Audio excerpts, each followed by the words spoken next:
guys. Ito na, compare na. Meron na tayo guys sa tagal ng panahon. Ngayon lang tayo nakabili. Ganun lang talaga. Kung mahirap lang, gasan na natin to. Galing kay ano to guys. Yan.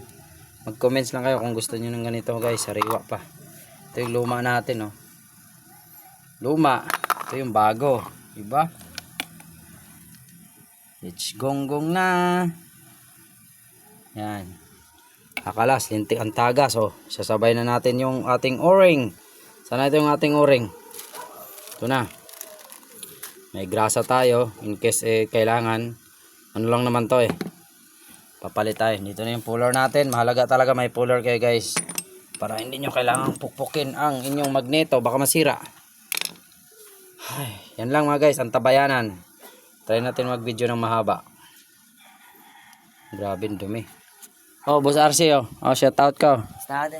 Oh. Yan si Boss RC guys. Walang upload dyan. Ano Boss RC? Ano na nangyari sa Facebook mo? Wala to. Yan guys, takalasin lang natin yung magneto. Ito, number 17, din polar. Sa mga Mio carb to guys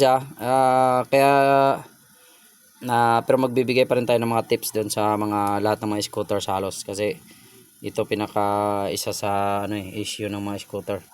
Yan lang, kakalas na tayo. Peace out guys.